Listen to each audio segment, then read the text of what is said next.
अस्सलाम वालेकुम। TCL sports lounge में खुश आमदीद। मैं हूं हैदर अज़हर और मेरा साथ देंगे हर दफ़ा की तरह the very very talented Rehan ul Haq और हसन चीमा। हमारे आज के प्रोग्राम में हम बात करेंगे यूएफए चैम्पियंस लीग की, जो हमें दिलचस्प मुकाबले देखने को मिले कल और परसों, उन पर नज़र डालेंगे। और सबसे बड़ी जो खबर होगी वो होगी पाकिस्तान वर्सेस जिम्बाब्वे का पहला वनडे इंटरनेशनल, जो कल रावलपिंडी में खेला जाएगा। और उसी सिलसिले में जो पाकिस्तान ने स्क्वाड अनाउंस की है उस पर भी तबसरा करेंगे। तो मैं इस वक्त ज़्यादा लंबी कॉन्वर्सेशन में नहीं जाऊंगा, I will jump straight into this. और शुरुआत करेंगे हम जी, जो स्क्वाड अनाउंस हुई है वो अगर हम आपके सामने रखें तो स्क्वाड के अंदर जी नाम सामने तो आए हैं, लेकिन इसके अंदर I think it is fair to say कि he is not taking any chances as far as Misbah ul Haq is concern, क्योंकि this is a fully stacked one day international team Rehan. मतलब ये नहीं लग रहा कि मतलब this team can play against England. Not taking any chances वाली आप बात कर रहे हैं। अगर आप मुझे ये बताएं कि अब आपने ओडीआई टीम ही डेवलप करनी है, पाकिस्तान सदियों बाद एक वनडे इंटरनेशनल खेल रहा है और आप खेल रहे हैं Zimbabwe against, it's not like one of the top teams in the world. आपके जो डोमेस्टिक में बॉलिंग होती है वो आपकी जिम्बाब्वे की टीम से बेहतर बॉलिंग आपके बैट्समैन फेस करते हैं, ठीक है। तो आपने अगर किसी बैट्समैन को किसी को आपने चांस देना है तो ये सीरीज़ है जिसमें आपने चांस देना है। आई नो जो स्टेटमेंट्स कैंप से आ रही हैं वो यही आ रही हैं कि once a series is secure तब हम यंगस्टर्स को चांस देंगे, ये हम वर्ल्ड कप क्वालिफिकेशन के लिए खेल रहे हैं। लेकिन आप वर्ल्ड कप क्वालिफिकेशन के लिए भी अगर आपकी जो बेंच स्ट्रेंथ है वो जिम्बाब्वे अगेंस्ट नहीं परफॉर्म कर सकती तो फिर आपकी टीम में मसला है। और ये by the way series count करेगी सुपर यस, लीग ये करेगी सुपर लीग के लिए काउंट। तो आप अगर उनको इसमें नहीं खिलाएंगे तो आप उनको कब खिलाएंगे, क्योंकि आगे भी आप न्यूजीलैंड जा रहे हैं, उसके बाद जाएंगे। अब हैदर की अगर आप बात करें, इवन इंग्लैंड के अंदर Haider did not play the first 2 T20s, आपने तीसरे में उसको खिलाया।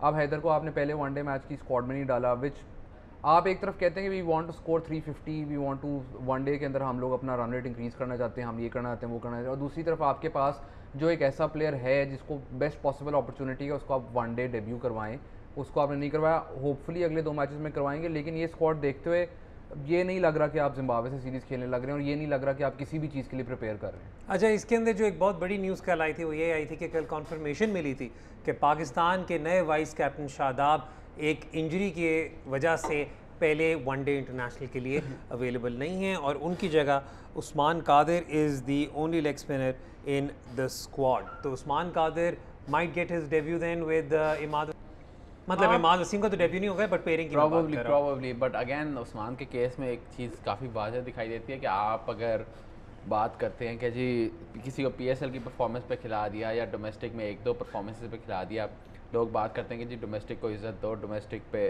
क्रिकेट पे ज़्यादा फोकस करो।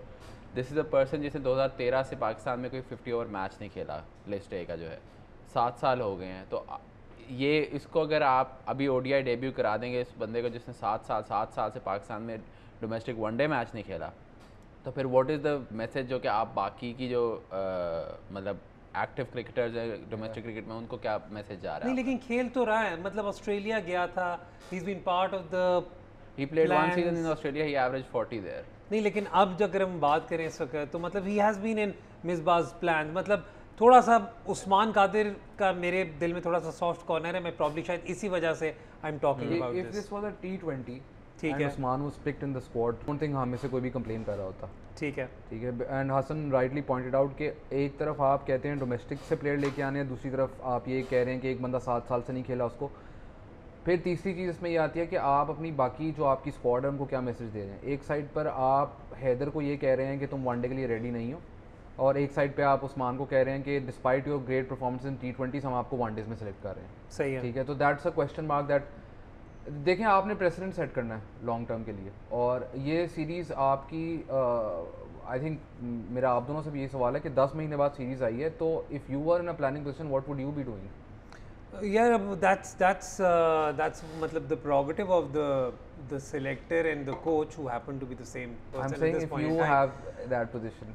यार उसके अंदर चक्कर ये कि अगर तो ये पॉइंट्स काउंट कर रहे हैं, मैं पाउंड्स काउंट कर रहा हूँ यहाँ पर, अगर पॉइंट्स काउंट कर रहे हैं तो I think a case can be made कि ठीक है आप सीरीज सिक्योर करें, लेकिन फिर आप मिक्सचर की तरफ जाते हैं फिर इवन देन आप मतलब आपने 4 5 6 एक वो आपकी जो स्पाइन होती है टीम की वो आप रख सकते हैं, बट लाइक आपके शाहीन को मुझे नहीं समझ आती ये सीरीज़ खेलने की क्या ज़रूरत है। दिस इज समवन जो कि मतलब पूरी आपकी इंग्लैंड वाली सीरीज़ खेला था, उसके बाद वो काउंटी नैटवेस्ट ब्लास्ट खेलता रहा, उसके बाद डोमेस्टिक T20 खेल रहा है, अभी उसने जाके काइजन ट्रॉफी भी खेल ली, न्यूजीलैंड हर जो उसका वर्कलोड मैनेज करने की आगे जितनी भी सीरीज़ें आ रही हैं उनमें आपका main bowler which ever the format is वो शाहीन होगा। तो इससे बेहतर आपके पास मौका नहीं था उसको रेस्ट देने का, इससे बेहतर मौका नहीं था कि आप उसको कहें कि यार ODIs नहीं, चलो 1-2 T20 खेले बट ODIs में हम उसको थोड़ा प्रोटेक्ट करें। तो I don't see the point of कि उसको क्यों रखा। और ऑनेस्टली लाइक मेरा तो ये कंटेंशन है कि अगर अगेन उस्मान कादरी वाली बात है कि हाँ आपने अगर खिलाना है लड़कों को विदाउट एनी बैकग्राउंड तो और भी हैं, मतलब हैदर का तो बल्कि ज़्यादा परफॉर्मेंस है उस्मान से, अब्दुल्ला शफीक को भी आप खिला सकते थे जस्ट ऑन दैट बेसिस कि अगर सिर्फ पोटेंशियल पे देख रहे हैं, अगर सिर्फ उस बेसिस पे देख रहे हैं जिस तरह से आप उस्मान कादिर को देख रहे हैं, तो फिर अब्दुल्ला शफीक का भी उतना ही हक बनता है जितना उस्मान का बनता है। लेकिन उससे सिर्फ प्रॉब्लम पता है क्या नज़र आ रही है, अगर जब ये बार स्क्वाड अगर हम फिर से देखें सामने तो उसमें सिर्फ प्रॉब्लम ये, मतलब अगर मैं आर्ग्यूमेंट दे रहा हूँ सिर्फ उसके खिलाफ, वो ये है कि अगर आप इनके तो टॉप ऑर्डर तो काफ़ी स्टैक्ड लग रहा है आपका, मतलब इमाम, आबिद, फ़खर एंड मतलब इफ़ नीड भी, ये बात अलग है कि रिजवान वनडे में तो ओपन नहीं करेंगे, लेकिन Rizwan can also be there as an option as far as the opener is concern, क्योंकि बाबर तो I am expecting will play one down. My question is Babar is your most consistent batsman, ठीक है, आप उसे एक्सपेक्ट करते हैं कि वो आपको रन्स करके देगा, नंबर 3 पे आएगा, स्टेबलाइज करेगा। आप फ़खर के अलावा in your top 5 who can play at a strike rate of above 100? सही है, ठीक है, और ये आपके पास बेस्ट पॉसिबल अपॉर्चुनिटी थी to play Haider, to test Haider. Not only number 3 तो आपका सिक्योर है, आप हैदर को एज एन ओपनर भी टेस्ट कर सकते हैं। डजंट मीन कि एक बंदा नंबर 3 पे खेल रहा है तो 3 पे ही खेलेगा, आप उसको एज एन ओपनर भी चेक कर सकते थे। And again my question again is, and you both can answer this, के अगर आपने हैदर को इधर नहीं करवाना डेब्यू और आप न्यूजीलैंड जाके डेब्यू करवाते हैं और उसको कपल ऑफ फेलियर्स हो जाते हैं against top quality bowling on tougher batting in tougher batting conditions, तो फिर हम सब यहाँ पे बैठ के कह रहे होंगे कि यार ये वनडे प्लेयर नहीं है, ये फ्रॉड है। आपको कॉन्फिडेंस किधर देना है उसको? नहीं, लेकिन देखें जो एक मिकी आर्थर की अच्छी बात थी वो ये थी कि he believed in Babar and he persisted with him despite Babar के बीच में कुछ, let's remember roller coaster start था हसन, अगर हम बात करें इट वाजंट, मतलब अब in test it was a roller, हां in test it was about 15-16 test to get his first 100, उसकी 30 के लगभग की एवरेज थी। तो Pakistan should also need, Pakistan also needs to persist with Haider Ali and has to be patient with him, जो New Zealand वाली, I don't think कि वो उनका वो पर्सपेक्टिव है टुवर्ड्स हैदर जो उनका बाबर की तरफ था, क्योंकि जो आपके कैंप से even during the England series में जो बातें आ रही थी डिडंट सीम लाइक कि they rated Haider as highly as जो मतलब कि आपका मीडिया या आपके फैंस जिस तरह से रेट करते हैं, या पूरी दुनिया जिस तरह से उसको रेट करती है। But I honestly go back to the same thing कि आप अभी आपने 15 अपनी स्क्रीन पे जो पोस्ट किया उसमें मूसा, हारिस, वहाब, खुशदिल एंड, अच्छा नहीं मैंने सोचा फास्ट बॉलर्स की बात कर रहे there's what 3 or 4 guys और उस्मान कादिर, that's 4 guys जो कि आपकी बेस्ट पॉसिबल 11 या वर्ल्ड कप 15 में नहीं थे, राइट?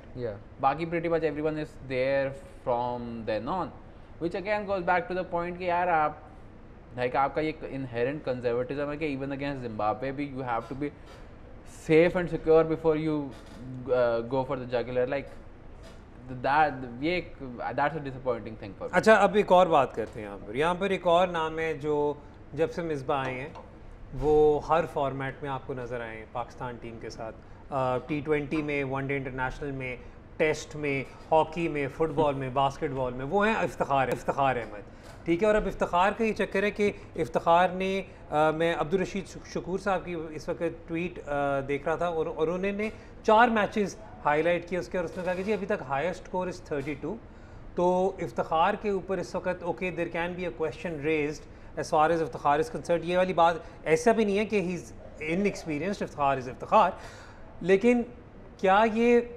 जो इफ्तिखार की सिलेक्शन है doesn't it fall in line with Misbah की अपनी थिंकिंग कि एक फिंगर स्पिनर होना चाहिए मेरे पास just to control rather than anything else? So Shakoor भाई ने बात की 4 मैच खेले हैं, 32 नॉट आउट उनका हैश, 4 इनिंग्स में आप जज नहीं कर सकते। आप उनका लिस्ट ए का रिकॉर्ड देखें, 80 इनिंग्स में 52 की एवरेज है, 91 का स्ट्राइक रेट। आप मुझे बता दें कितने आपके पास लिस्ट ए में प्लेयर्स हैं जिनकी 50 प्लस की एवरेज, 90 प्लस का स्ट्राइक रेट है, स्पेशली मिडल ऑर्डर जिनके अच्छे नंबर्स भी हैं। Those guys are usually Khurram Manzoor हो गया, शान मसूद हो गया, यूजुअली टॉप ऑर्डर के बैट्समैन जो होते हैं उनका ये रिकॉर्ड होता है। तो आई डोंट अंडरस्टैंड जो पिछले महीने से even during the T20 tournament, T20 के बाद जब स्क्वाड भी सिलेक्ट हुआ, इफ्तिखार पे जो क्वेश्चन मार्क्स हो रहे हैं, इवन इन द T20 35 की एवरेज 150 का उसका स्ट्राइक रेट था। आई अंडरस्टैंड कि मतलब he is an easy stick to beat Misbah with, but like आपने अगर उस मिसबा को बीट अराउंड करना है विद स्टिक, तो like there is a million other things. एक बंदा जो कि एक प्रूवन डोमेस्टिक का मतलब इतना बड़ा प्लेयर है, वो 5-6 साल से 4 डे में परफॉर्म करे। लिस्ट का भी मैंने आपके सामने रिकॉर्ड उसका पेश कर दिया। T20 जब वो खेला है लास्ट, आपकी जो ऑस्ट्रेलिया वाली जो मेन सीरीज़ थी उसका वो बेस्ट प्लेयर था आपका। तो जब आप बात करते हैं तो यू हैव टू कंसिडर के लाइक व्हाट द एविडेंस है। क्या आपकी सिर्फ एजम्पशंस पे नहीं जानना कि यार ये चूँकि ये उसके हमने उसको कोच के साथ अटैच कर दिया तो दैट देयरफॉर मीन्स के वो ज़रूरी है कि बस फारसी है या पर्ची है या उस तरह अटैच करो। इट्स द सेम प्रॉब्लम जो इमाम के साथ रही है पाकिस्तान के मीडिया के पर्सपेक्टिव के बारे में, पिछली सिलेक्शन कमेटी के अगर एक बंदा सेंचुरियों पे सेंचुरी मार के भी आप उसको एक स्पेसिफिक मतलब एंगल से ही देख रहे हैं, तो इट्स नॉट, उस प्लेयर का कुछ नहीं बिगड़ता। उस प्लेयर का थोड़ी देर के लिए इशू होगा, बट एवेंचुअली लाइक हमने कितने पाकिस्तान के प्लेयर देखें कि जो मीडिया के उस प्रेशर से अबाव चले जाते हैं, बट उससे मीडिया की जो क्रेडिबिलिटी है उसके ऊपर क्वेश्चन मार्क आ जाता है। ठीक है, यहाँ पर अगर आप चलते हैं थोड़ा सा, let's talk about the pace bowling department specially for the match tomorrow. ठीक है, अब हमने अपने शो में पिछली दफ़ा बात की थी जब एक सवाल भी आया था वहाब की सिलेक्शन पर वनडे में, हमने कहा था कि यार इन ऑल लाइकलीहुड ये वैसे वाइट बॉल सिलेक्शन होगी, ये शायद वनडे के लिए सिलेक्शन ना हो, T20 के लिए हो सकती है, लेकिन पहले मैच की 15 में वो इस वक्त उनका नाम सामने है, पहली बात। दूसरी बात ये है कि अगर ये वाला आर्गूमेंट दिया भी जाए कि शाहीन को रेस्ट कराना चाहिए, ठीक है, तो उसके अंदर देन दैट मीन्स कि आपका पेस बॉलिंग अटैक जो बनेगा वो इन ऑल लाइकलीहुड आपका Haris will definitely play by the looks of it. Faheem would probably play, अगर फ़हीम वापस आ रहे हैं और वो बॉलिंग ऑलराउंडर के रोल में आ रहे हैं तो Faheem will also play.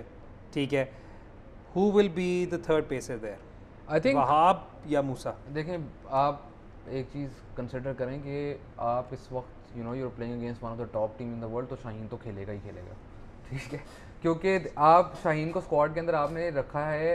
Hasan ने बात की इंजरी की, ये वो, आप अपने पिछले 6-7 साल उठाकर देखें आपके कितने फास्ट बॉलर्स हैं जिनको इंजरी हुई और वो कभी रिकवर नहीं कर सके। Shaheen is right now someone जिसके इर्द गिर्द आपने अपनी टीम बनानी है for the next 4, 5, 6 years, even a decade. So आप किस तरह शाहीन के साथ रिस्क ले सकते हैं, that is my question. If Shaheen gets injured in this series, who is to blame? That is my question.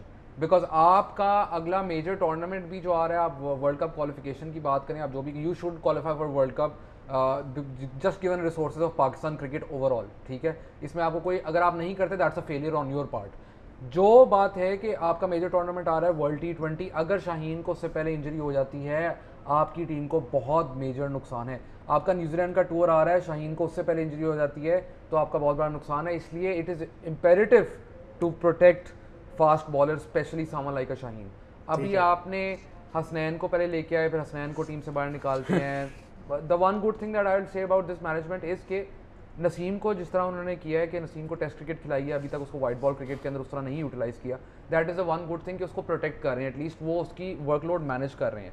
I know I love to see Naseem bowling in all 3 formats, he has space, everything, we all are huge fans of him, पर it's good to see कि वो protect कर रहे हैं उसको। लेकिन अगर आप उसको प्रोटेक्ट कर रहे हैं तो आपको Shaheen is right now your biggest asset in this team and he needs to be protected. अच्छा, ब्रेक पे हमने जाना है, लेकिन ब्रेक से जब वापस आएंगे तो मैं दोनों पैनलिस्ट से पूछूंगा कि उनके नज़दीक, अपनी तो आपके सामने है, तो इन दोनों के नज़दीक what should be the 11 that should be fielded tomorrow. देखते रहिए TCL sports lounge, we will be right back.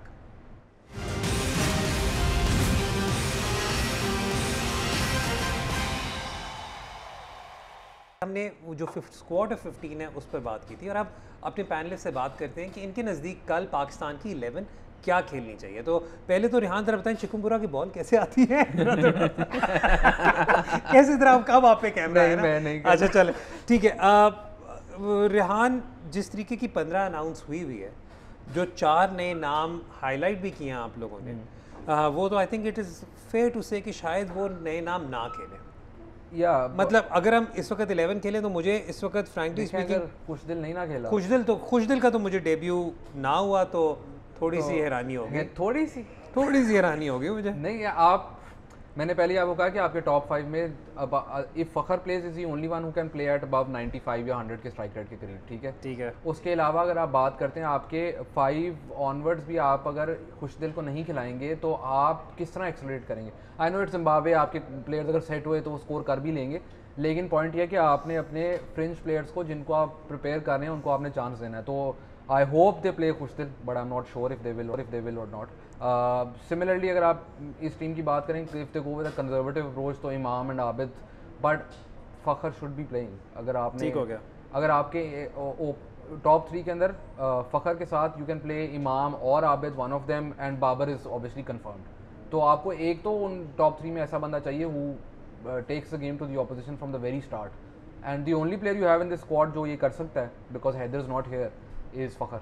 ठीक हो गया। अच्छा हसन, फिर जल्दी से ज़रा इस पर बात कर। फ़खर इमाम, बाबर, हारिस सुहेल, मोहम्मद हफीज, रिजवान, नहीं हफीज़ तो नहीं है ना नहीं, यार। मैं क्या अच्छा कल की मैं समझा वर्ल्ड कप की 11 अच्छा नहीं यार, ठीक है। क्या ना, रिजवान, इफ्तिखार, 7 पे खुशदिल, 8 फ़हीम, 9 इमाद, 10 हारिस रऊफ, 11 मूसा। एक सेकंड, आपने 7 बैट्समैन खिला दिए। 8 भाई अब मैं क्या करूं, क्या बॉलर भी तो पूरे किए मैंने आपके, क्योंकि आपको हारिस से भी ओवर मिल रहे हैं, इफ्तिखार से भी ओवर मिल रहे हैं, खुशदिल से भी ओवर मिल रहे हैं, फ़हीम से भी ओवर मिल रहे हैं, आपको इमाद से भी ओवर मिल रहे हैं। बाद में आपको 3 फास्ट बॉलर आपने पूरे करने हैं, फ़हीम के साथ 2 फास्ट बॉलर आप पकड़ लो। नहीं, आई अज्यूम कि probably 5 batsman and Rizwan as the top 6, Imad और फ़हीम 7-8 होंगे और 3 फास्ट बॉलर होंगे। दैट इज़ लाइक सबसे कंजर्वेटिव ऑप्शन वही है, और आमतौर पे पाकिस्तान बेसिकली लाइक वो अपनी बॉलिंग पे यूजुअली कॉम्प्रोमाइज़ नहीं करते। तो I think and going forward भी यही आपकी प्रीटी मच फॉर्मेशन होगी। तो आई अज्यूम के वही होगा, बट अगैन जैसे आपने नाम दिया उस पर वही बात आ रही है कि आप what are you learning from Babar playing against या फखर प्लेइंग अगेंस्ट जिम्बाब्वे। या चलो बाबर का तभी you can make a case कि कैप्टनसी कर रहा है। फर्स्ट मैच व्हाट इज इमाम gaining from that. I hope के मतलब कि अब आबिद को यहाँ पे चांस मिला, but at the same time फिर वही बात आती है कि आबिद को ओडीआई में से वहीं पे चांस मिलता है जो कि मैचेस मैटर नहीं करते, बेशक वो ऑस्ट्रेलिया वाली सीरीज हो prior to the world cup या अभी ये हो। तो एंड अगेन इट्स, अगर आपने बात करनी है people who got nothing to prove, तो लाइक आई डोंट अंडरस्टैंड कि इमाद इज़ द गाय जो कि उसने आपको वर्ल्ड कप में बैट से भी मैच जितवाए हैं और बॉलिंग में उसका दिस इज समवन जो कि रेगुलरली बड़ी टीमों के खिलाफ परफॉर्म करता रहता है। हाँ, it will be interesting to see कि अगर आप ये कोशिश कर रहे हैं कि इमाद जो है from this series onwards middle overs के 10 ओवर्स कराना शुरू करें, क्योंकि आपका कई दफ़ा ये इशू रहा है कि इमाद नई बॉल कराते हैं तो आपके फास्ट बॉलर्स उतने इफेक्टिव नहीं हो सकते, बिकॉज सिर्फ एक फास्ट बॉलर नई बॉल करा रहा होता है। इमाद ने ओवर द पास्ट 8-12 मंथ्स ये भी कहा है कि I am working on more and more अपनी बॉलिंग के ऊपर, अपनी मिडल ओवर्स की बॉलिंग के ऊपर। तो ये देखना होगा कि क्या इमाद को इस सीरीज़ में one experiment you can do is कि उसको मिडल ओवर्स या इवन 10th ओवर्स में एक स्पेसिफिक रोल दिया जाए, specially considering we are going to New Zealand next. ठीक हो तो वहाँ पर तो आपको पावर प्ले अपने फास्ट बॉलर से यूटिलाइज करना चाहिए। चलें जी, अब चलते हैं जल्दी से फुटबॉल की तरफ। हमने बहुत डिटेल में बात कर ली पाकिस्तान वर्सेस जिम्बाब्वे पे। आई थिंक हमने शायद ज़्यादा कर ली, इतनी हाइप शायद खुद प्रमोटर्स ने भी यार नहीं आपकी की। बेस्ट 11 खेल रही है, आपकी बेस्ट 11 खेल रही है। अच्छा जी, अब चलते हैं यूएफए चैम्पियंस लीग की। यूएफए चैम्पियंस लीग में हमें मैच डे 2 में बहुत इंटरेस्टिंग मैचेस देखने को मिले। अगर हम सबसे पहले इसका निकाल लें टेबल जो मैचेस खेले गए ट्यूसडे को, अगर उसमें देखें तो उसमें कुछ बहुत ही ज़बरदस्त मैचेस थे। एक तो जो सबसे ख़ास था वो मैच था आयक्स वर्सेस एटलांटा, जो आयक्स वाज विनिंग 2-0 और उसके बाद एटलांटा केम बैक और ज़पाटा ने 2 पटाखे मारे और उसके बाद उन्होंने मैच लेवल कर लिया। उसके अलावा जो एक और बहुत दिलचस्प मैच था वो Monchengladbach versus Real Madrid था, जहां पे Monchengladbach was winning 2-0 courtesy of the baby Thuram junior ने 2 गोल किए थे और उसके बाद फिर Real Madrid was saved by an injury time goal by Casemiro. तो that was also an interesting game, लेकिन I think the pick of the games has to be Red Bull Salzburg winning 2-0 and Atletico Madrid coming back to win 3-2. Hasan नहीं, मेरे नज़दीक तो पहले दिन का I think जो हम जो डे बिफोर येस्टरडे के जो मैचेस थे उसमें सबसे इंटरेस्टिंग बात यही थी कि पिछले सीज़न के एंड पे जब वो कोविड वाली सारी सिचुएशन चल रही थी तो आई was going through the numbers, तो उसमें यही था कि जो आपकी टॉप 5 लीग्स हैं उसमें सबसे कम प्रेसिंग जो है वो स्पेन में होती है और सबसे ज़्यादा जर्मनी में होती है। तो that was the thing that I was interested in के जो जर्मन टीम्स तो are almost used to that style and it's also because Germany में जो फाइनेंशियल क्राइसिस आया था अर्ली 2000s में, उसके बाद से they shifted more toward youth oriented teams, और जो यंग टीम्स होती हैं वो जनरली ये स्टाइल भी खेल सकते हैं। ग्लाडबाख की अगर आप बात करें, Gladbach are sort of like Dortmund lite के, वो मतलब कि वो एर्लिंग हालैंड या जेडन सांचो, क्रिस्टियन पुलिसिक उस लेवल का यंगस्टर नहीं उठाती, बट जो सेकंड टियर के जितने यंगस्टर्स बेस्ट होते हैं दुनिया में उन सबको वो जनरली उठा लेते हैं। थॉर्गन हज़ार्ड जो है वहाँ से उठाती है, ना सिर्फ उठाती है उसके बाद उन्हें ग्रूम करती है, मतलब because the system is pretty much similar कि आप ये 4-3-3 या 4-2-3-1 या इवन समटाइम्स 3-5-2 खिलाएंगे, हाई प्रेस खेलेंगे। हाई प्रेस खेलने के लिए आपका फ्रंट 3 फ्रंट 4 जो है वो बहुत अग्रेसिव अटैकिंग होगा। साल्सबर्ग का भी यही फार्मूला है, बिकॉज साल्सबर्ग हो गया या जो बेसिकली रेडबुल का जो पूरा एक वो जो अम्ब्रेला है उनका सारा जो डिज़ाइन है दैट कम्स अंडर राल्फ रागनिक, जो कि वाज प्रीटी मच जर्मनी में जो रीपॉपुलराइज की थी प्रेसिंग लेट 90s में, उसने की थी। तो ये देखना था मुझे कि how the Spanish teams deal with that, and honestly they did not deal with it that well. The thing इसके बाद तो उसने ही through everything in, the reason they मतलब एथलेटिको वन या Real Madrid got a draw was कि एक उनकी क्वालिटी ज़्यादा और दूसरा एक्सपीरियंस के जब 80-85 मिनट पे जाके जब व्हेन एवरीथिंग गेट्स टाइट तो उस वक्त वहाँ पे एक्सपीरियंस मैटर करता है। और Gladbach in particular back to back weeks में इंटर के खिलाफ भी they should have won against Inter, got a draw late minute equaliser, same thing against Real Madrid. It's a young team.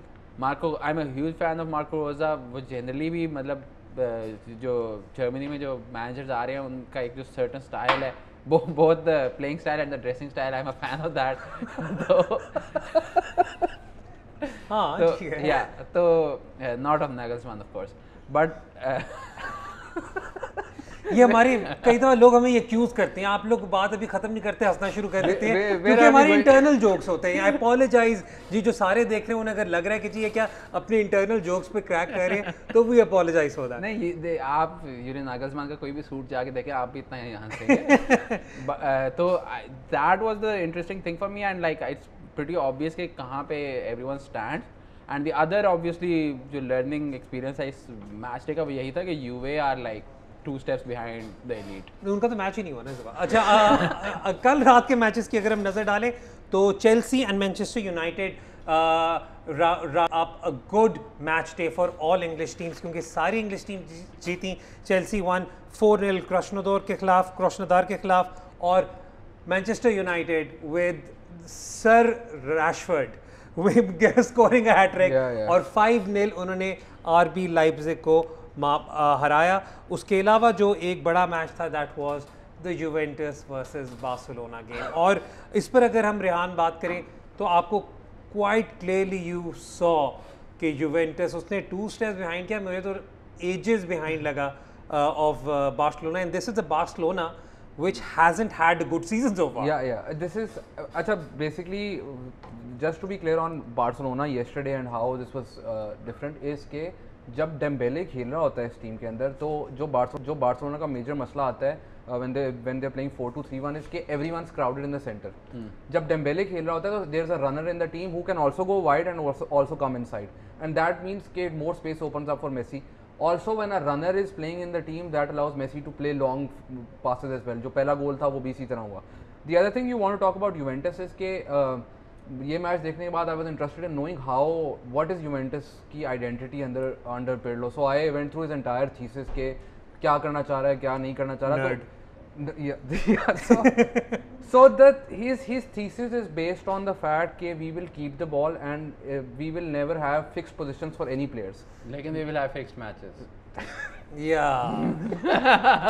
Sorry, they're not appropriate, my friend. Not appropriate. Go on. So for that he needs to have certain type of players. So if you go through what he's saying in his thesis, what he wants to do is कि वो कहता है कि जब मैंने back three खिलाना है तो one of the back threes has to be an external defender, which means a full back. जो पहले लीग में डेनिलो रोल प्ले करते थे, अब because of injuries he had to go to a back four, and then also जो वो मिडफील्ड में करना चाहता है that can't happen, and the perfect player for his, अगर आप उसका थीसिस पढ़ें तो जो परफेक्ट प्लेयर उस थीसिस के लिए इस टीम में उसको चाहिए वो दूसरी टीम में खेल रहा था, because he was sold, Pjanic was playing for Barcelona, and that's basically the problem कि Pirlo जब से आया है, the type of players that are already at the club are not the type of players जो उसके system में बैठते हैं. दूसरा, we were talking off air and you also mentioned कि उसका pre-season उसको पूरा नहीं मिला. So I think to jump to conclusions because उसके ideas will take time, but he doesn't have the sort of players and also did not have a pre-season. अच्छा, इसके अंदर before I come to you, I think Barca, two things with Barca are, एक तो ये है कि you see Pedri now, Pedri is 17 now, Pedri Fati is so 17. impressive. Yeah. And that's the thing कि Barca का and if Dembele, they actually develop Dembele, तो Barca का काफ़ी हद तक जो नेक्स्ट जो ट्रांजिशन है दैट इज़ रेडी. मतलब whatever you want to call about ये जो इनका स्पोर्टिंग डायरेक्टर उनके जो स्टाफ रहा है, they left them at a really good stage. मसला ये है कि कोई मिड 20s में कोई मतलब these guys will reach the peak when Messi is basically probably retiring. The other thing with Barca in this match is कि आप इस मैच उनके जज नहीं कर सकते बिकॉज बहुत हाई कॉन्फिडेंस ऑप्टिमिज्म में खेलेंगे कि बार्टिमेओ ने अभी रिजाइन किया है. तो आई एम अज्यूमिंग कि उसकी वजह से नहीं सही कह रहे हो, उसकी वजह से आई एम श्योर कि लाइक होता है। There is a like confidence in that dressing room. और अब देखना होगा कि is this just one match या अगला महीना 1.5 महीना इस रो के साथ बार्सिलोना जाती है. Also Bartomeu resigning also means कि Koeman के ऊपर काफ़ी प्रेशर है because the other guy who's contesting for the elections, उसकी पहली चीज़ ये है कि वो Koeman को निकाल के जावी को लेके आएगा. That's his basically उसकी election campaign is based on this thing. So there are two contenders right now. One is Font and the other one is pro Koeman. Font is very clear about the fact that he doesn't want Koeman, वो चावी को लेके आना चाहता है. अच्छा, लेकिन इसके अंदर मैं एक और बात भी करता रहूँ कि सीजन के स्टार्ट में मेसी वाज क्लियरली अनहैप्पी, लेकिन कल के बाद आई मीन मेसी को नज़र आया होगा कि okay the pieces are now falling into place. But his career is almost like his career is almost done. He wants to win the Champions League. So he can't wait for the transition that Hassan's talking about.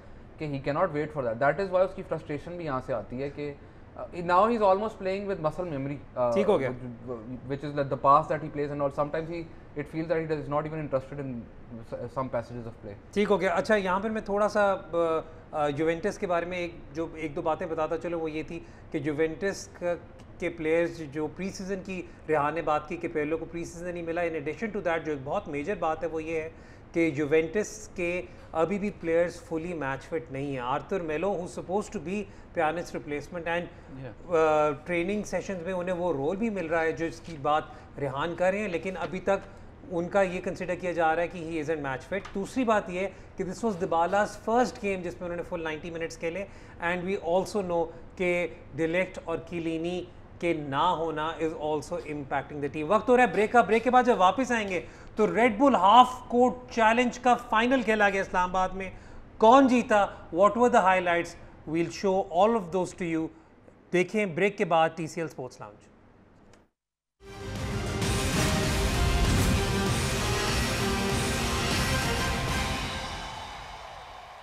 आपको पता है कि जी हम गुज़श्ता हफ्तों से cover कर रहे हैं red Bull half court championship जो 3-on-3 बास्केटबॉल फॉर्मेट में खेली जाती है और उसमें रीजनल चैम्पियनशिप्स खेलने के बाद teams got together and played the final on the 26th of October. वहाँ पर क्या हुआ, we have a piece lined up for you. वफाकी दारुल इस्लामाबाद में और जहाँ पर आप मेरे अकब में देख सकते हैं कि बास्केटबॉल इवेंट इस वक्त स्टार्ट है. ये बास्केटबॉल इवेंट जो है वो red Bull half court basketball championship इस वक्त इस्लामाबाद में हो रही है. और ये आपको बताते जाएं कि रेड बुल ने इसको स्पॉन्सर किया हुआ है और ये ग्लोबली हाफ कोर्ट जो है बास्केटबॉल टूर्नामेंट होता है जिसमें पाकिस्तान की टीम भी इस दफ़ा पार्टिसिपेट करेगी. पूरी दुनिया में रेड बुल के ताउन से ये तमाम शहरों में कंपटीशन होता है और फिर वो एक ही कंट्री की टीम जो है वो सामने आती है और तमाम जितनी कंट्री की टीमें हैं उसको ग्लोबली फिर इनका आपस में एक टूर्नामेंट होता है. पाकिस्तान का ये जो टूर्नामेंट है रेड बुल ने 5 शहरों में करवाया है जिसमें कराची है, इस्लामाबाद है, लाहौर है, मुल्तान और फैसलाबाद. वहाँ पर ये टूर्नामेंट हुआ. इंटरसिटी वहाँ शहरों के जितने भी आपस में क्लब्स थे उन्होंने ये तमाम मुकाबले जो हैं वो आपस में किए और उसके बाद जो उस शहर की विनर टीम थी वो यहाँ पर इस्लामाबाद आई है. इस वक्त 8 टीमें हैं. अगर मैं ये कहूँ कि सुपर 8 जो इस वक्त टीमें हैं वो इस्लामाबाद में इस वक्त मद्दे मुकाबिल हैं. इसमें से एक विनर होगी जो नेक्स्ट मंथ जो है वो red bull global half court basketball championship में शिरकत करेगी।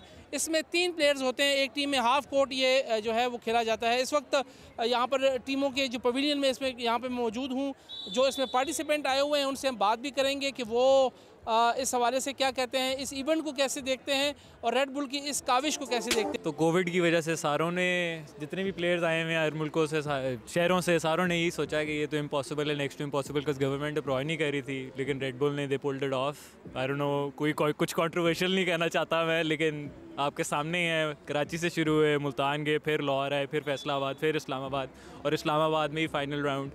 तो वी ऑल आर स्पीचलेस। हम तो सारे, हर प्लेयर डाउट कर रहा था इन्हें कि ये हो ही नहीं सकता, करने नहीं देंगे, लेकिन they all left us speechless. माने नहीं जा रहा, लग ही नहीं रहा कि कोई पाकिस्तानी लेवल का कोई टूर्नामेंट है। ऑब्वियसली हर जो बच्चा होता है उसकी ख्वाहिश होती है कि मैं क्रिकेटर बनूं, क्योंकि पाकिस्तान में क्रिकेट पे ज़्यादा फोकस है। तो आप कैसे बास्केटबॉल में चले गए?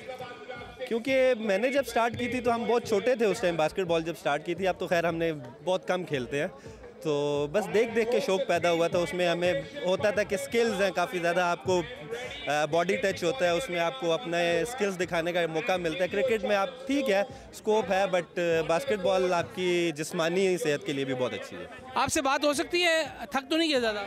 थक के बाद में करते हैं। अच्छा चलो, ये थक गए। मैं सिर्फ ये देख रहा हूँ जो कोविड के अंदर जहाँ पर काफ़ी ज़्यादा गेम्स जो हैं वो लिमिटेड हो चुकी हैं, काफ़ी लोग जो हैं वो थोड़ा सा डरते भी हैं बाहर आने से, लेकिन वहाँ पर इस तरह का इवेंट जो है अप्रिशिएट करते हैं हम रेड बुल की इस एफर्ट को। और ऐसे प्लेटफॉर्म्स मिलने चाहिए लड़कियों को जहाँ पर वो आके ये बता सकें कि they are also capable enough to do stuff, ठीक है।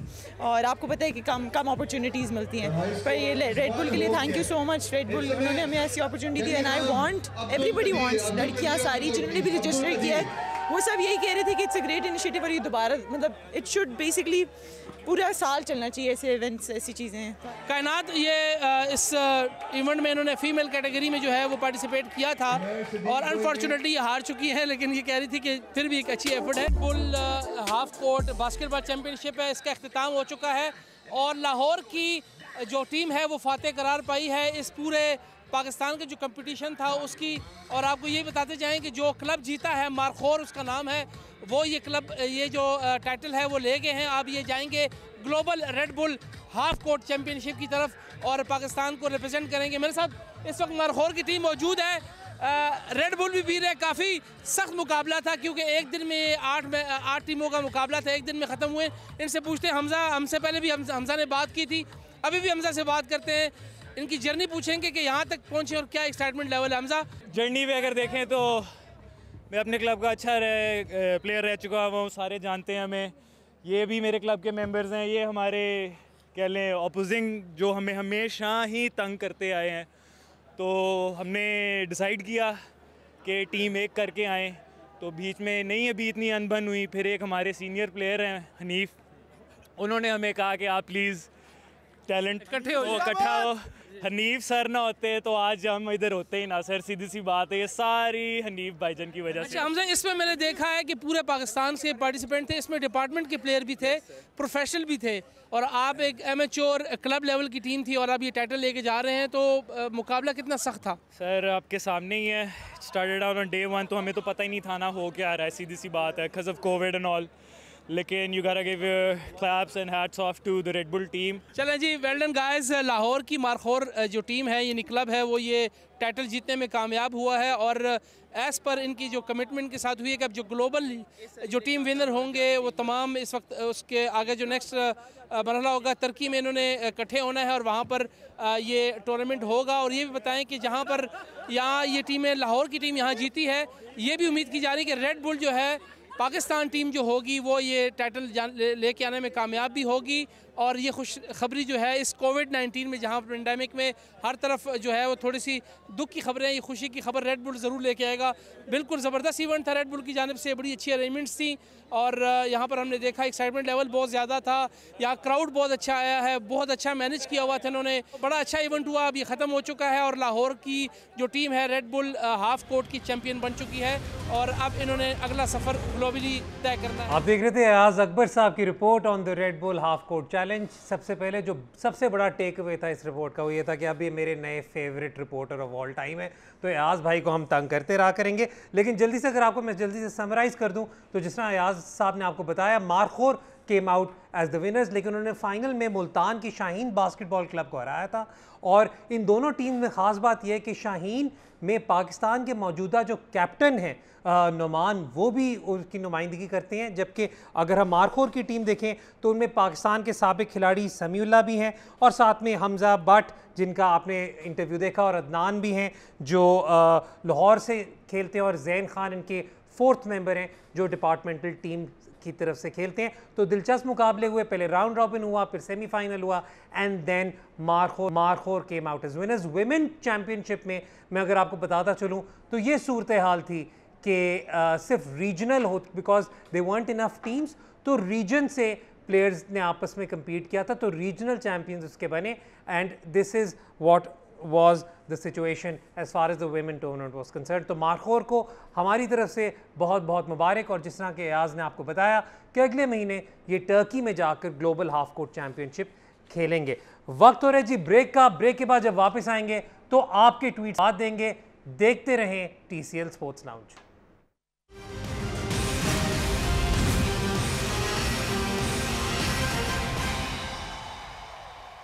अब वक्त हो रहा है आपके ट्वीट्स का और आपके सवालात का। जिस तरह हम आपको हर दफ़ा बताते हैं कि #TCL स्पोर्ट्स लाउंज लिखकर आप हमारे शो का हिस्सा बन सकते हैं, अपने सवालात भेजें, अपनी फीडबैक भेजें, and we will try to answer your questions on air, और उसके साथ साथ you will also enter the chance to win giveaways courtesy of TCL sports lounge. आज के जी अगर हम विनर्स के नाम अनाउंस करते चलें तो जी अब्दुल्ला, उसामा, अली भट्ट, सैयद अली और हिरा ताहिर हैं जी आज के winners. Congratulations to all of you. आप काइंडली अपने जो कॉन्टैक्ट डिटेल्स हैं वो ज़रूर शेयर करें TCL पाकिस्तान के साथ, and they will get back to you with your giveaway. साथ में जो फैंटेसी लीग के विनर्स हैं वो भी हम ट्वीट कर देंगे और उनकी डिटेल्स आपके साथ शेयर कर देंगे। We are just accumulating the results as far as that is concern. अब चलते हैं जी आपके ट्वीट्स की तरफ, और सबसे पहले जी हमारे पास ट्वीट है अकमल साहब का, अगर सामने स्क्रीन पर आ जाए तो we'll start off with that. Akmal साहब कह रहे हैं कि जी मेरा सिंपल सा सवाल है कि क्या मोहम्मद हफीज़ ने जिम्बाब्वे सीरीज से पहले बोला था कि यंगस्टर्स को चांस देना चाहिए, फिर स्क्वाड में उनका नाम आ गया, क्या सीनियर प्लेयर्स का ऐसा बिहेवियर जो है मुनासिब है? क्या मोहम्मद हफीज़ को अपने आप को पुल आउट नहीं कर सकते थे इस सीरीज़ से? तो पहले तो जी अकमल बताते चलें कि जो 15 स्क्वाड अनाउंस हुई, 15 मेंबर स्क्वाड, उसमें हफीज़ का नाम नहीं है। दूसरी बात ये कि देखिए हमारे इधर पाकिस्तान में ये एक कल्चर बन चुका हुआ होता है कि अगर कोई प्लेयर सिलेक्ट हो जाए तो हम प्लेयर को तनकीद करते हैं, नॉट रियलाइजिंग कि प्लेयर नहीं होता जिसने अपने आप को सिलेक्ट किया होता है, वो किसी और की जिम्मेदारी होती है, किसी और की रिस्पॉन्सिबिलिटी होती है। प्लस ये जो सीनियर प्लेयर्स होते हैं, अगर ये अपने आप को पुल आउट कर रहे हैं तो फिर हम ही हैं जो इन पे तनकीद करते हैं कि जी आप पाकिस्तान के लिए खेलना नहीं चाहते या पाकिस्तान के लिए नहीं खेल रहे। तो I think this is something which we need to understand कि हम जब कहते हैं कि एक्स प्लेयर क्यों नहीं सिलेक्ट हुआ, वाई प्लेयर क्यों नहीं सिलेक्ट हुआ, तो जो बेचारा सिलेक्ट हुआ होता है इसमें उसका कसूर नहीं है। It is primarily about the management that is making this decision.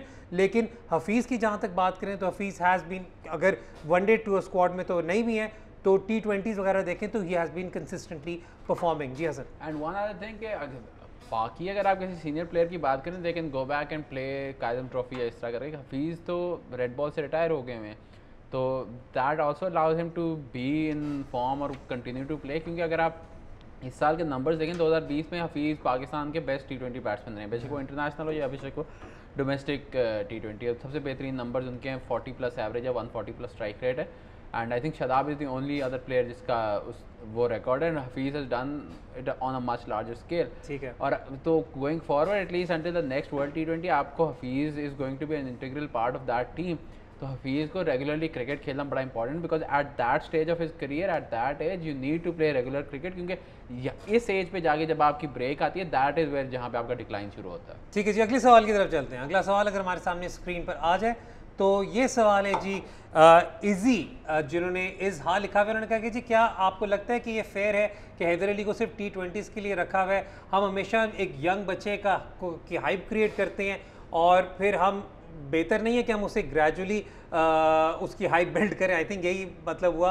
और आमिर और Shinwari, who do you think is the better bowler? Lastly, Manchester to win Champions League. आपने जो सारे सवाल किए तो मैं बता दूं, आपके आखिरी वाले का तो नो। जहाँ तक सेकंड लास्ट सवाल है, आमिर वर्सेस शिनवारी। क्योंकि हैदर अली पे हम बात कर चुके हैं डिटेल में, that's why I just want to focus on Amir versus Shinwari as bowlers. आप पोटेंशियल के ऊपर, Amir is more skillful, potential पे बात मैं नहीं कर रहा, मैं सिर्फ बात कर रहा हूँ रिकॉर्ड के ऊपर। Amir has won Pakistan one of its major matches, ठीक है, has performed at a level where Pakistan को ज़रूरत थी, या नॉकआउट मैच था या फाइनल था, he is done that, he is performed against in pressure matches against India. So I think Aamir is the better bowler at the moment. ठीक हो गया। और आमिर की जो वर्ल्ड कप के पहले हाफ की भी जो परफॉर्मेंस थी, that was very very good. जहां बाकी सारे लड़खड़ा रहे थे, वहीं पर आमिर की performance was particularly good. So a straight away answer. Plus Aamir is in demand जी। जब आप बाकी लीग्स वगैरह में भी देखते हैं, अगर मोहम्मद आमिर का नाम ड्राफ्ट में हो तो Mohammad Amir is one of those few Pakistani players जो डेफिनेटली पिक होते हैं अगर उनका नाम हो तो। Obviously everyone rates him very very highly. अगले सवाल की तरफ चलते हैं जी। अगर अगला सवाल हमारे सामने स्क्रीन पर आ जाए, the next question is Abdul Basit Syed साहब का। वो कह रहे हैं कि जी kindly discuss the performance of Saud Shakeel in detail and do you think he is ready for international cricket? I believe कल आपकी और जैनब की ट्विटर पे कॉन्वर्सेशन भी हो रही थी on Saud Shakeel. Saud Shakeel को हम लोग इंटरनली, हम तीनों तो बहुत हाईली रेट करते हैं, we've had conversations about him. Is he ready for international cricket? He is ready for ODI cricket, yes, क्योंकि उसका जो ODI red ball I don't think so, because कल जो मेरी जैनब से भी बात हो रही थी उस पर मैं यही पॉइंट रेज कर रहा था कि साउद इज़ समवन जिसकी आउटसाइड ऑफ सिंध अभी तक 37 की एवरेज और 2 सेंचुरियाँ in 5 seasons. This is someone who is excelled in Sindh, जो सिंध में, कराची में, हैदराबाद में जिस तरह की पिचेस होती हैं वहाँ पे वो एक्सेल की है। आपने अगर साउथ को red ball cricket long format खिलाना है तो आप उसको तब खिलाएंगे जब आपकी होम सीरीज़ होगी, so he can get used to those sort of pitches. या अगर आपकी जब यूएई में आपके होम मैचेस हो रहे थे तो वहाँ पे उसका डेब्यू कराना मुनासिब बनता था। When you got somebody like Saad Ali sitting, ठीक है, साद का इतना अच्छा लास्ट सीजन नहीं गया था ट्रॉफी का, बट अगर पिछले 5-6 साल का आप रिकॉर्ड उठा के देखें तो मिडिल ऑर्डर में प्रॉब्ली इफ्तिखार और उमर अमीन आर दी अदर 2 गाइज जो कि साद अली के साथ कंपैरिजन आप कर सकते हैं in terms of just the volume of runs he scored. I think there was 2016-17 या 17-18 के सीजन था, उसने 950 स्कोर किया था और किसी बंदे ने 800 स्कोर नहीं किया था। Even after that he couldn't get a test match. उनको ये भी पाकिस्तान का अलमिया है कि वो जो बंदा आपके 4 डे कायदम ट्रॉफी का by far the best player था, उसको टेस्ट मैच नहीं मिला, लेकिन उससे एक सीजन बाद उसको 1 डे 2 खिलाने को मिल गए थे। तो when you got somebody like that, I think that's the guys you need to develop। और साउथ का भी ये है, साउथ को I want him and we need him के उसको थोड़ा ज़्यादा मतलब डिफरेंट वेन्यूज़ पे, डिफरेंट जगहों पे स्कोर करे। कल की भी जो उस इनिंग्स के लिए जो उसने सिंध को मैच जितवाया, that again was on the pitch that he is familiar with. ठीक हो गया जी। आपने इस पे कोई बात करनी है before I think getting questions about Saud Shakil, getting questions about Saad, getting questions about domestic players, this is a good sign, this is a really good sign because Pakistan में आज से 3-4 साल पहले डोमेस्टिक क्रिकेट वो गिने चुने लोग देखा करते थे। अब बिकॉज PSL आ गया, बिकॉज आपका नेशनल T20 का ब्रॉडकास्ट हो रहा है, बिकॉज अब आपकी कायदम ट्रॉफी ब्रॉडकास्ट होगी, तो the interest will grow and obviously in the end national team में सिर्फ 11 प्लेयर खेल सकते हैं and it is good to know कि आपका player pool is now far bigger. The thing that you have to look for is कि Saud should be considered के हारिस का backup and like Haris is already in his 30s right, and Saud is 25 right now, so this is someone who can eventually replace that role number 4 number 5 का with Hafiz and Malik going as well। this is someone जो कि वहाँ पे आप उसको कर सकते हैं him especially ODI game में because he's the sort of guy जो कि rotational भी अच्छा है और middle overs में against spin he is really good। उसका जो सिंध का रिकॉर्ड मैं जो मेंशन कर रहा हूँ इसकी 50+ जो एवरेज है इन Sindh, that is also because he's a really good player of spin। ठीक हो गया। अगले सवाल की तरफ चलते हैं जी। Next question is on our screen right now. ये सवाल है हिबा का, वो पूछिए PSL 6 का ड्राफ्ट कब होगा? 14-17 को तो प्लेऑफ्स है और फिर फाइनल है, तो when will the draft be? इस वक्त हिबा इस चीज़ की कॉन्फर्मेशन नहीं है। अलबत्ता मैं आपको ये ज़रूर बता सकता हूँ कि PSL के जो भी रिमेनिंग मैचेस हैं उनमें majority foreign players, which is a very very good sign, majority of the foreign players are coming. जो नहीं आ रहे होंगे उनकी रिप्लेसमेंट अब कुछ दिनों में फाइनलाइज हो जाएंगी। लेकिन जहाँ तक आप ये ड्राफ्ट वाली बात करें तो I think it is fair to say कि we can expect this to take place round about the second week of December. लेकिन अभी के लिए इस पर कोई फॉर्मल न्यूज़ या इंटीमेशन नहीं है। अगले सवाल की तरफ चलते हैं जी। Let's just quickly talk about the next question. अगला सवाल है कि जी बाबर को क्या टेस्ट कैप्टन बनाना, would it be a good choice and does the timing और is the timing of it right? हमने पिछले शो पे इस पे डिटेल में एक आंसर दिया था। If you just want to add to that, वरना I think it will be more appropriate once the dust settles on this. जिस मर्जी को कैप्टन बना दें, चाहे अजहर अली को रिटेन करें, चाहे बाबर को कैप्टन बनाएं, चाहे रिजवान को, चाहे शान को, जिसको भी अब आप कैप्टन बनाएं, एटलीस्ट उसको ये कहें कि अगले 1-2 साल के लिए तुम ही कैप्टन हो। Let the players also know that they are going to answer to this guy so that you can develop a team instead of हर चीज़ में changes करना। नेक्स्ट क्वेश्चन जी, नेक्स्ट क्वेश्चन अगर हमारे सामने आ जाए तो let's just quickly talk about that. Mubashra Sajid, my question is to Rehanul Haq, why Real Madrid fans are sad on Barca president resignation and about Barca match against Juve, and also comments on Jorge Messi participation in Barca presidency election। अच्छा, इसके अंदर इसके मुबशरा आपने खैर काफ़ी बातें कर दी, लेकिन हमने एक जो टॉपिक नहीं टच किया हुआ बार्टोमेओ की रेजिग्नेशन का is the announcement that he's made with the resignation कि सुपर लीग के लिए हमने कंसेंट दे दी है। अब आने वाले दिनों में हम कोशिश करेंगे कि उस पर जरा डिटेल एनालिसिस करें, फाइनेंशियल फ्यूचर जो सिक्योर कर ठीक है। तो my favourite part of his resignation statement is कि मैंने एक दिन पहले इसलिए रिज़ाइन किया क्योंकि कोविड चल रहा है और मैं नहीं चाहता कि कोई आके वोट डाले और ये रिस्क बढ़े पेंडेमिक के अंदर। मैंने खुद ये डिसीजन लिया क्लब के लिए और अवाम के लिए, क्योंकि अवाम ज़्यादा ज़रूरी है। एंड एग्जैक्टली 1 वीक आफ्टर वो यूएफा को कह रहे थे कि फेरेंचवारोस वाले मैच में 35,000 बंदा लाओ। एंड जो आप सुपर लीग वाली बात करें, imagine like I was going through some of the reactions to it, imagine what the other super clubs will be thinking कि वो पीछे से एक पूरी प्लानिंग कर रहे हैं। Bartomeu when he is resigning is announced कि हम तो साइन कर चुके हैं, which means everyone who wanted to keep it hidden cannot any longer, it's been leaked.